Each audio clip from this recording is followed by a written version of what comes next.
Good morning and welcome to Gdynia, Poland.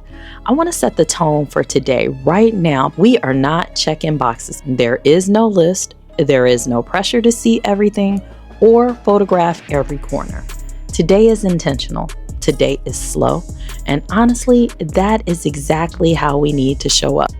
Gdynia is a coastal city on the Baltic Sea. It is modern, it is walkable, and it has this quiet confidence about it that you can only pick up when you are not rushing through it. Now, let's talk logistics, because even a slow day has a plan. When you disembark, you will catch the cruise shuttle into town. That's about 20 Australian dollars, which is right around 14 US dollars. Easy, affordable, and it drops you right where you want to be. No taxis, no negotiating, just a simple ride that gives you your first look at the city. Then we're going to head on to the train station to go to Gdansk. First thing on my list, and so I might have lied. I do have a list. It's hitting the Pandora store. I collect charms from most of the ports that I visit. I try to get one from every single destination. We're hitting Pandora first today. It sits right at the end of Long Market. You walk the entire Royal Road and pass through historic gates and then the mall. It's such a Gdansk thing. Ancient and modern, right next to each other, completely unbothered about it. Now, I was looking for a Poland-specific charm, but I also wanted one that would work with the flow of where my bracelet is right now, the arrangement, and the story that it's already telling. I found it. I found Love Travels Charm. It's a little pink suitcase. Isn't it cute? It's not specifically Poland, but that's okay because it's about the whole voyage. Love traveling.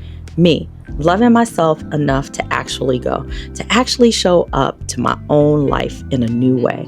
A little pink suitcase felt more honest than anything else. And so that's what I got. I turned a corner, just a regular corner, and I stopped walking. I don't think anything could have prepared me for this. You just turn a corner in Gdansk, just a regular corner, and suddenly you're standing in front of something that looks like it belongs in a painting. Not a postcard, a painting. This is Long Market, and it has been the heartbeat of the city for over 700 years. Look at these buildings, every single one of them rebuilt by hand after World War II. The city was almost completely destroyed, and the people of Gdansk came back and rebuilt it exactly as it was, brick by brick, facade by facade. That hit me differently than I expected. This street was the Royal Road, where Polish kings would enter the city on ceremonial processions. You can still feel something in the air here, like the ground remembers. And right in the middle of it all, Neptune, god of the sea. He's been standing here since 1633. People walk past him like he's just a landmark, but I stood here for a minute and just took it in. Because this is the kind of place that makes you realize how small your problems are, and also how big your life can actually get if you let it. I keep saying that I want on a reset to see something new, to remind myself of what wonder feels like.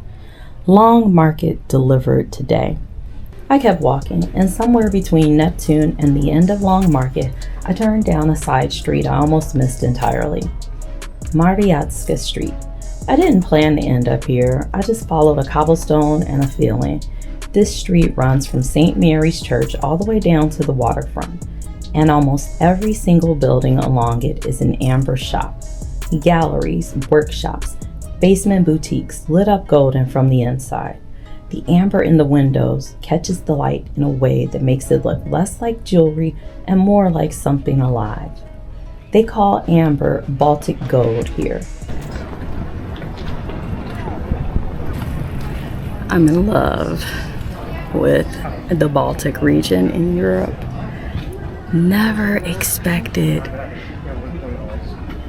it to be like this, and it is wonderful. I mean, just so much beauty. This is living.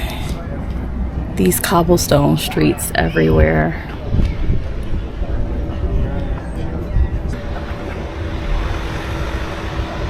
the castles and cathedrals, sitting and just being, just a slow-paced, relaxed.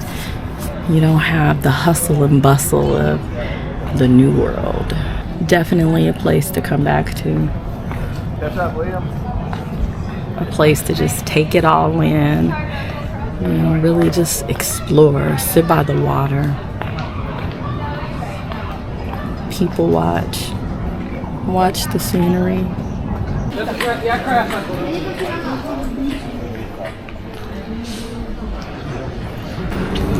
So I ran into some of my, oh wait, I gotta show you this.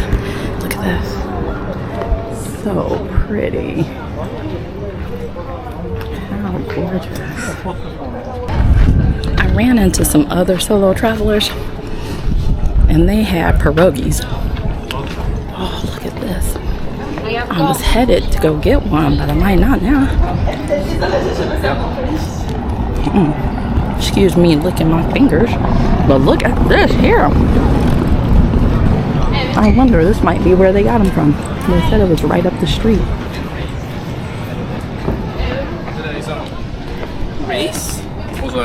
At some point, the city tells you it's time to go.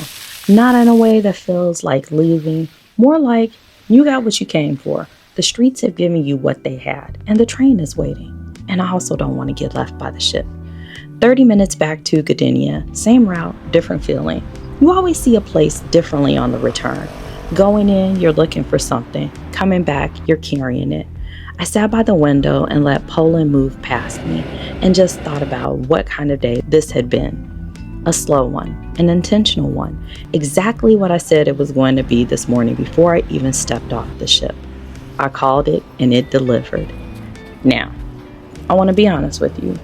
The pierogi were good. They were great, actually. But a girl did a lot of walking today, and a girl was still a little bit hungry. So, I found myself in the Batory food hall, which is this indoor market situation in Gdynia.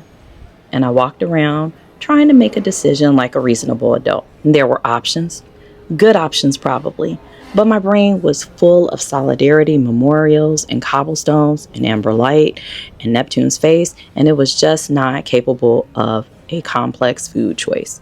And then, KFC.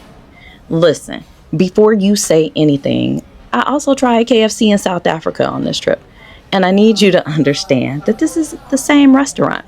I don't know what they're doing, but they're doing it differently outside the US. And I stand by this decision completely. This is also where the day gave me one more unexpected gift, because I ended up meeting one of the new crew members in there, brand new to the ship. And unlike a lot of people, when a camera appears, this one had absolutely zero problem with it. That's the thing about days like this. You plan the big moments, Long Market, Neptune, Mariaska Street, the history, the meaning, and then a crew member in a KFC in Gdynia food hall makes you laugh and reminds you that the unplanned parts are half the story. Shuttle back, Baltic breeze through the window. The crown princess is sitting right there where I left her. There is something deeply satisfying about coming back to a ship after a full day. Like coming home, except home is floating. Day 1 of 5 consecutive port days. Done. Good night from the Baltic Sea, friends. I'll see you in Visby.